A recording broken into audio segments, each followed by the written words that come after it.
مفتی طارق مسعود کے بیانات کے لیے طارق مسعود آفیشیل کو سبسکرائب کریں۔ طارق مسعود آفیشیل۔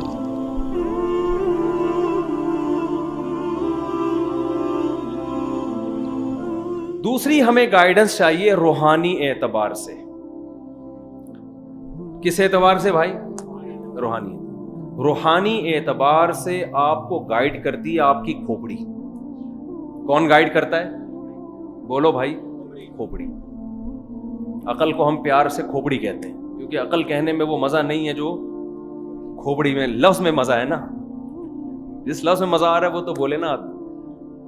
عقل کا لفظ تھوڑا گاڑا ہو جاتا ہے نا۔ عقل لوگ کہتے ہیں نا بھائی تیرے کھوپڑی ہے کہ نہیں ہے۔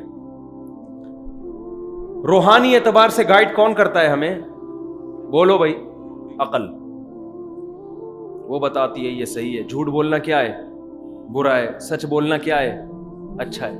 لیکن مسئلہ عقل کے ساتھ یہ ہے کہ اس کی صلاحیت محدود ہے۔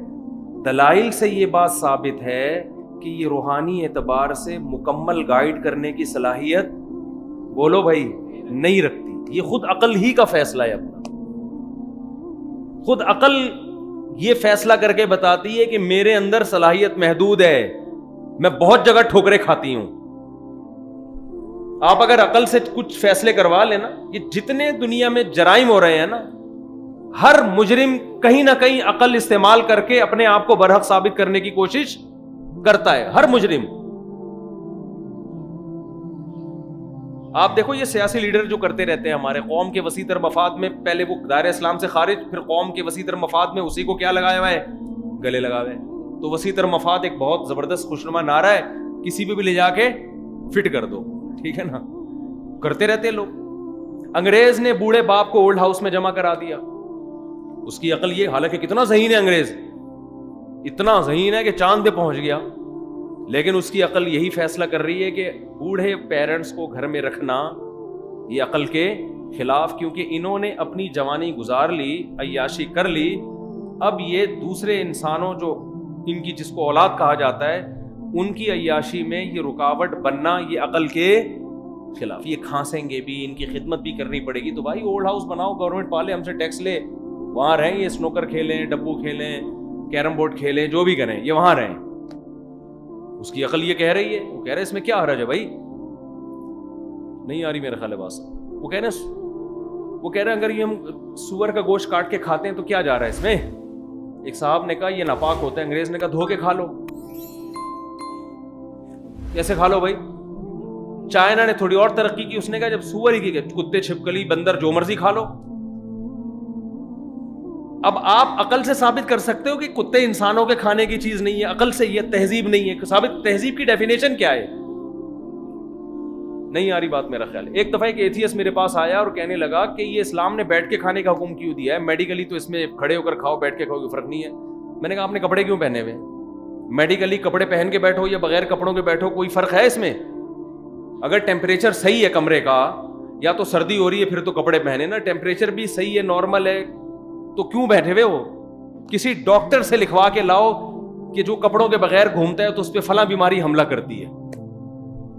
میں نے کہا بھائی کپڑے پہننے کا میڈیکل سائنس سے تعلق نہیں ہے، اس کا تہذیب سے تعلق ہے۔ اب اگر آپ عقل سے فیصلہ کرواؤ، خدا کی قسم قیامت آ جائے گی، عقل یہ فیصلہ نہیں کر پائے گی کہ لباس پہننا ضرورت تہذیب میں داخل بھی ہے یا نہیں۔ بہت سے غیر مسلم ممالک میں ایسی ریاستیں ہیں جہاں لوگ بالکل وداؤٹ لباس گھومتے ہیں۔ وہ کہتے ہیں انسان کی نیچر ہے بغیر کپڑوں کے پیدا ہوئے، تو لوگوں کا کلچر ہے، کلچر اس کے خلاف بن جائے تو لباس پھر انسان کی ضرورت نہیں ہے۔ ایک ہندو کا انٹرویو آیا تھا، وہ شکر ہے انٹرویو لیتے ہوئے سامنے اس کے میز رکھ دی تھی انہوں نے، وہ بالکل پیدائشی اب تک وداؤٹ کلوتھس گھوم رہا ہے، وہ بغیر کپڑوں کے گھوم رہا ہے۔ اس نے کہا عقل یہ کہتی ہے کہ ہم بغیر لباس کے پیدا ہوتے ہیں، تو انسان کی نیچر کپڑوں کے، اگر نیچر میں کپڑے ہوتے تو ماں کے پیٹ سے کپڑے پہن کے دنیا میں آتا۔ یہ تو بعد میں انسان کا ایک تصرف ہے کہ اس کو کپڑے پہنا دیتے ہیں، اس لیے نیچر یہ ہے کہ انسان کپڑوں کے بغیر گھومے۔ وہ تو اللہ بھلا کرے جو انٹرویو لے رہے تھے، انہوں نے، وہ ان کے نظریات سے متاثر نہیں تھے، انہوں نے انٹرویو لیتے ہوئے اس کے سامنے میز رکھ دی تھی، کہ ہم یہ آپ کی نیچر افورڈ نہیں کر سکتے. اتنے نیچرل ہم, اللہ کا بڑا فضل ہو گیا کہ نہیں. دنیا میں اسی سوچ نے انسانوں کو میلا کچیلا بنایا ہے. گورے اس بات کے معترف ہیں کہ مسلمانوں نے انسانیت کو نہلانا سکھایا ہے. اسلام سے پہلے, مسلمانوں سے پہلے گورے بھی نہیں نہاتے تھے. آپ ان کی ہسٹری اٹھا کے دیکھیں, کیونکہ ان کو نہیں پتا تھا یہ نہانا دھونا کیا ہوتا ہے. بھائی کیوں نہائے ہم؟ اور بہت سے تو اب تک بھی نہیں نہا رہے, اتنی ترقی کے باوجود بھی اب تک بھی نہیں نہا رہے. دانت صاف کرنا, ناخن کاٹنا. سکھوں نے کیا کہا ہے؟ عقل استعمال کی. انہوں نے کہا بھائی بال جو ہیں یہ قدرتی طور پر اگتے ہیں, یہ انسان کی نیچر ہے, ان کو کاٹنا نیچر کے بولتے کیوں نہیں بھائی خلاف. تو انہوں نے کہا یہ کیا بغلوں کے بال مسلمان صاف کر رہے ہیں اور یہ مختلف قسم کے بال, تو بال تو انسان کی نیچر ہے, یہ تو قدرت نے دیے ہیں. جانور کاٹتے ہیں بال. کیا ہو گیا بھائی, کبھی دیکھا کوئی گھوڑا گھوڑی کے بال کاٹ رہا ہو پیچھے سے, تمہاری لٹھیں بہت ہو گئی ہیں تو تم اچھی نہیں لگ رہی, یہ گھوڑی گھوڑے کے بال کاٹ رہی ہو کہ آپ ینگ نظر نہیں آ رہے ہمیں تھوڑے سے. کہہ رہے ہیں یار تو انسان بھی ایسا ہی ہے. تو انہوں نے ہر طرح کے بال بڑھانا شروع کیا.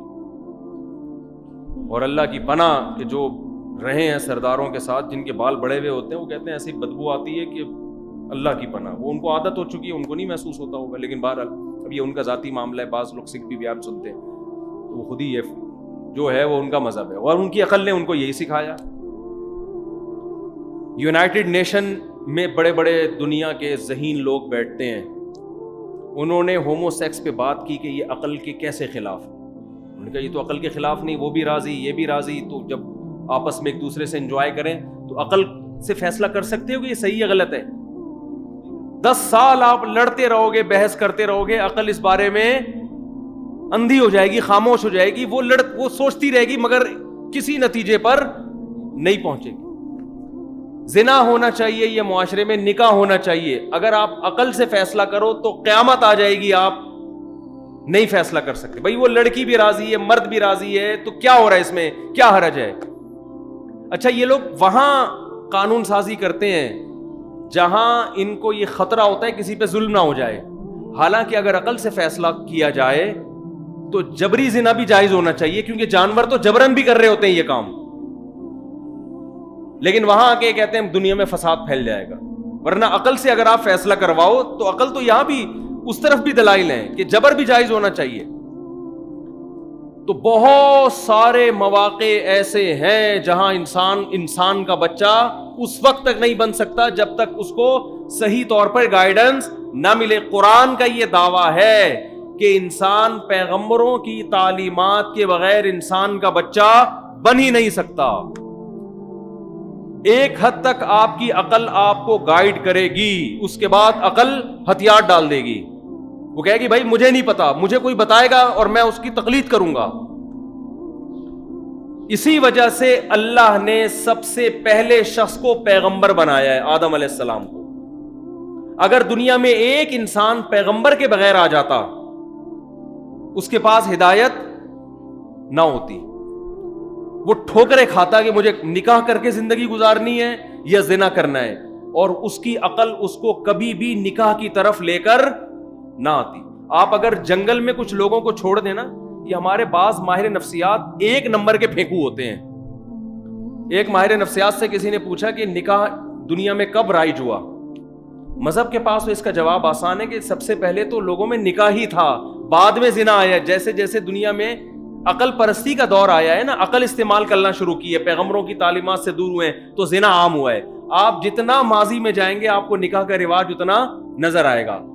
حالانکہ ترقی کم ہے, نالج کم ہے, تعلیم کم ہے, لیکن تہذیب آپ کو نظر آئے گی نکاح والی. تو ماہر نفسیات سے کسی نے پوچھا, انہوں نے کہا کہ 4000 سال پہلے نکاح کا رواج دنیا میں آیا ہے. پتہ نہیں کسی گورے کی کتاب میں پڑھ لیا ہوگا. اصولی بات ہے کہ 4000 سال پہلے کیا ساری دنیا کے لوگ بیٹھ کے گول میں اس کانفرنس کی تھی کہ آج سے ہم اس طرح سے ایگریمنٹ کر کے عورت کے ساتھ زندگی گزاریں گے؟ یہ ممکن نہیں ہے کوئی ایسی, کیونکہ اگر آپ لوگوں کو آزاد چھوڑ دو تو 99% لوگ نکاح سے بچیں گے اور زنا کی طرف بھاگیں گے, 99% لوگ. اس سے پتہ چلتا ہے کہ ان کو کسی ایک طاقت نے اس پر مجبور کیا ہے، اور وہ پیغمبروں کی طاقت تھی جنہوں نے ان کو معجزے دکھا کر اپنی نبوت پر ایمان لا کر ان کو زنا کے بارے میں ڈرایا کہ یہ کس قدر عذاب ہے اس میں.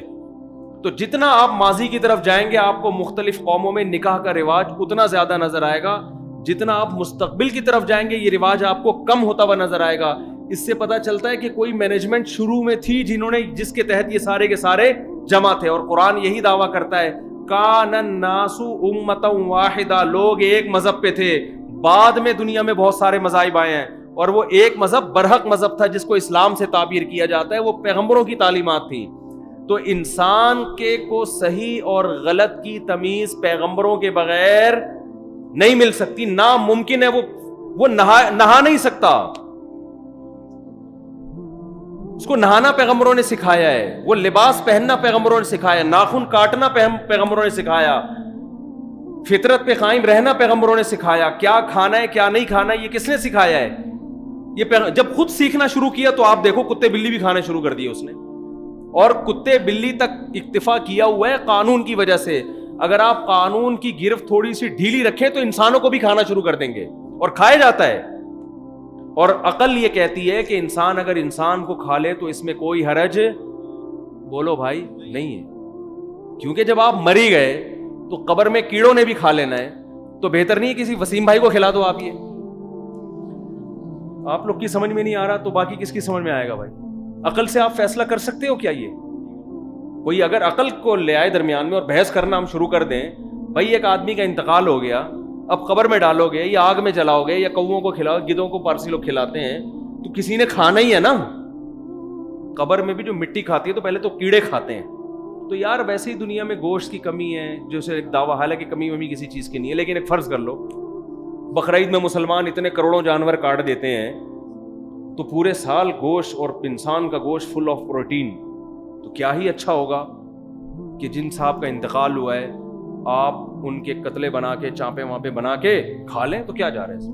آپ کو برا لگ رہا ہے، آپ کا چہرہ بھی تھوڑا سا یوں ہوا، یہ اس لیے ہو رہا ہے کہ آپ یوز ٹو نہیں ہیں. گورا یہ کہتا ہے کہ اگر یہ تمہارے معاشرے میں جو عورتیں آدھے آدھے کپڑے پہن کے گھومتی ہیں تمہیں برا لگتا ہے نا، اس لیے کہ تم اس کے عادی نہیں ہو. جب اس کے عادی ہو جاؤ گے تو برا نہیں لگے گا. تو ابھی جو آپ کا منہ بنا یہ مثال پر میں دیکھ رہا ہوں آپ کو بہت غور سے نا، یہ جب عادی ہو جائیں گے تو پھر جاوید نہاری میں کیا ہوگا بھائی؟ پھر تو وسیم بھائی کی نہاری لاؤ یار، وہ سننے آج فلاں کا انتقال ہوا اس کی نہاری لاؤ. جیسے ایک حبشی کہہ رہا تھا کہ وہ یہ بڑے پہلے خونخوار ہوا کرتے تھے نا، تو ہم تو کسی قوم کی تعریف کرتے ہیں نا، وہ دیکھنے میں بڑے اچھے ہوتے ہیں، وہ ڈسپلن میں بڑے اچھے، تو یہ جب جنگلی لوگ تعریف کرتے ہیں تو کھانے میں بہت اچھے ہوتی ہے. فلاں قوم کے لوگ کیسے ہوتے ہیں؟ کھانے میں بہت اچھے. تو عقل سے اگر آپ فیصلہ کرواؤ گے تو عقل بہت جگہوں پہ ٹھوکریں کھائے گی. تو قرآن نے یہ دعویٰ کیا ہے کہ اللہ کی ہدایت کے بغیر، اللہ کی گائیڈنس کے بغیر انسان کو گائیڈنس مل نہیں سکتی. اور اس کی ایک عقلی دلیل بھی ہے. دیکھو گائیڈنس ہمیشہ اپنے سے اوپر والے سے ملتی ہے، گائیڈنس ہمیشہ اپنے سے اوپر والے سے. تو ہمیں گائیڈ وہ ذات کرے گی جو ہم سے اوپر ہے، بڑوں سے سیکھتا. انسان سے اوپر تو کوئی مخلوق نہیں ہے. جانوروں کو تو ہم سکھا دیتے ہیں، سدھا دیتے ہیں بہت سی چیزیں، ہمیں کون سکھائے گا؟ ہمیں وہ ذات جو ہم سے اوپر ہے، اور انسان سے اوپر اللہ کے علاوہ کوئی بھی نہیں ہے. تو میرا یہ ٹاپک نہیں ہے، میں ابھی اصل موضوع کی طرف آ رہا ہوں، یہ تو تمہید ہے. تو اللہ تعالیٰ نے لاکھوں ہزاروں پیغمبروں کو بھیجا ہدایت دے کے، تاکہ وہ ہدایت لوگوں کو پہنچائیں. اس میں انہوں نے بتایا کہ تمہارا رب ایک ہے، تم خود سے نہیں بنے، تمہیں کسی نے پیدا کیا. سائنسدانوں سے یہ مسئلہ بھی حل نہیں ہو کے دے رہا. آدھے کہہ رہے ہیں خود کائنات وجود میں آئی، آدھے کہہ رہے ہیں کسی نے بنایا. جو کہہ رہے ہیں کسی نے بنایا ہے وہ کہہ رہے ہیں اللہ نہیں ہے، پتہ نہیں کسی نے بنا دیا، ہمیں نہیں پتا کون ہے. ہم کہہ رہے ہیں جو ایسا گونگا بہرا خدا جو بولتا ہی نہیں ہے، نہ بدنوں سے بات کرتا ہے، ایسے ہی خدا پہ ہم ایمان نہیں لے کر آتے. ہم ایسے خدا پر ایمان لاتے ہیں جس نے پیغمبروں کو بھیجا اور اپنا تعارف اس نے کروایا، تو وہ اللہ ہی ہے، اللہ کے علاوہ کوئی اور نہیں. اس نے اپنا نام اللہ بتایا ہے. تو یہ بحثیں چل رہی ہیں. پیغمبروں نے ہمیں ہدایت دی، پیغمبروں نے بتایا کہ کوئی خدا ہے جس نے پیدا کیا ہے، اور وہ پیدا کر کے بھول نہیں گیا. وہ اچھے کاموں سے خوش ہوتا ہے، برے کاموں سے ناراض ہوتا ہے. اچھے کاموں کی ڈیفینیشن بھی اس نے بیان کر دی اور برے کاموں کو بھی اس نے ڈیفائن کر دیا. اس نے بتایا نشہ حرام ہے, جوا حرام ہے, زنا حرام ہے, بوڑھے باپ کو اولڈ ہاؤس میں جمع کرنا حرام ہے, رشتہ داری توڑنا حرام ہے, نسل روکنا حرام ہے. یہ ساری چیزیں اس نے بتا دی. غربت کے خوف سے نسل روکنا بھی حرام ہے. اس نے بتایا کہ رشتہ دار انسان کو خاندانوں کے شکل میں پیدا کیا ہے. ہر آدمی اخپل طریقے سے زندگی نہیں گزارے گا. ہوتا ہے نا انفرادی لائف, پرسنل لائف, ہر آدمی کی بس یہی بن چکی ہے. او بھائی یہ تیرا ماموں ہے, تیرا چاچا ہے, تیری بہن ہے, تیرا بھتیجا ہے. او بھائی میں کسی کو نہیں جانتا, میری کیا ہے پرسنل لائف. یہ نہیں, اسلام یہ نہیں مانتا. یصلون ما امر اللہ بہ ان یوصل, قرآن کہتا ہے اللہ نے جس رشتہ داروں کو رشتے کو جوڑنے کا حکم دیا ہے اس کو جوڑتے ہیں. اور گورے کے ہاں رشتوں کے نام ہی ختم ہو گئے. چچا کا لفظ ہے انگلش میں, پھپھو کا لفظ ہے, خالو بھتیج, سارے انکل انٹی, سارے رشتے کیا ہو گئے. ایک فادر رہ گئے, وہ بھی تھوڑے دنوں میں مارکیٹ سے شارٹ. تھوڑے تھوڑے فادر اب رہ گئے ہیں باقی. بہت سو کے وہ فادر بھی کیا ہیں, سنگل مدر کا سیٹ اپ چل رہا ہے. وہ بھی چونکہ اب اس کو تو چھپانا ممکن نہیں ہے نا, وہ تو پیدا ہو کے پتہ چل جاتا ہے اس کی اماں ہے, لیکن حقوق اس کے بھی کیا ہو گئے. بولتے کیوں نہیں بھائی, ختم. اس کا کام پیدا کر کے محبت دینا ہے. جب تھوڑا سا بڑا ہوگا تو اماں, یہ جتنے حقوق بن رہے ہیں نا اولاد کے لیے تو بن رہے ہیں, ماں باپ کے لیے حقوق نہیں بن رہے. ابھی ہمارے یہاں سینٹ میں بل پاس ہوا نا, آپ کو پتہ ہی ہوگا کہ باپ بچے کو آنکھیں نہیں دکھا سکتا اور یوں نہیں کر سکتا. میں نے کہا پھر یہ اس بل کا مطلب سیدھا سیدھا یہ ہے کہ آئندہ سے ہمارے ملک میں بچوں کے بجائے باپ پیدا ہوا کریں گے. اب نہیں آ رہی میرا خیال ہے بات سمجھ. یعنی باپ کا کام گیس بجلی کے بل دینا بھی, بچوں کی اسکول کی فیسیں دینا بھی ہے, بچے کو گھر پرووائڈ کرنا بھی ہے, اور بچے کی اماں کا بھی خرچہ بچے کی وجہ سے بہت سے لوگ اٹھا رہے ہوتے ہیں. ٹھیک ہے نا کہ یار چلو جیسی تیسی یہ بچوں کی کیا ہے, ماں ہے, لیکن بچے کو آپ کسی چیز پہ مجبور نہیں کر سکتے, آنکھیں نہیں دکھا سکتے. تو اس کا مطلب بچوں کے بجائے اب کیا پیدا ہوا کرے گا, باپ پیدا ہوں گے. وہی حدیث ہے ان تلد الامۃ ربتہا, قیامت کی علامت ہے باندھی اپنے آقا کو جنے کی. یعنی الٹا کام ہو جائے گا, پیدا ہونے والا باپ ہوگا اور پیدا کرنے والا وہ اولاد ہوگا. اور یہ نظر آ رہا ہے ہمیں, بہت سے لوگ باہر سے آتے ہیں, یورپ میں, امریکہ میں, سب کی بات نہیں کر رہا, وہ ایسے بیٹھ کے اپنے بچوں کے سامنے پست آواز سے بات کر رہے ہوتے ہیں, ڈر رہے ہوتے ہیں کہ ہماری آواز اونچی ہوئی تو ہمارے بیٹے کو غصہ آ جائے گا. جو اسٹائل بیٹے کا باپ کے سامنے ہونا چاہیے وہ اسٹائل باپ کا کس کے سامنے ہے, بیٹے کے سامنے. یہ میں دیکھ رہا ہوں اپنی آنکھوں سے. آج ایک کسی نے بڑی شاندار بات کی ہے کہ جس بوڑھے باپ کو اپنی جوان اولاد کو ڈانٹتے ہوئے ڈر لگے نا کہ آگے سے کہیں جواب نہ ملے, اس کا مطلب وہ بیٹا نالائق ہے. جس بوڑھی ماں کو یہ ڈر ہو کہ میں نے اپنی بیٹی کو ڈانٹا تو آگے سے مجھے جواب بھی مل سکتے, اس کا مطلب وہ بچی کیا ہے, وہ نالائق ہے, ناشکری ہے. وہ باپ کو شریعت نے یہ رائٹ دیا ہے کہ جب چاہے بچے کو ڈانٹ سکتا ہے, اس کو یہ خطرہ نہ ہو کہ آگے سے مجھے جواب ملے گا. تو خیر, لیکن آپ اگر عقل سے فیصلہ کروائیں تو عقل سے آپ دیکھو کیا ہوتا ہے. سینٹ میں بل پاس ہو رہے ہیں اور پتہ نہیں کیا کیا چیزیں بنتی چلی آ رہی ہیں.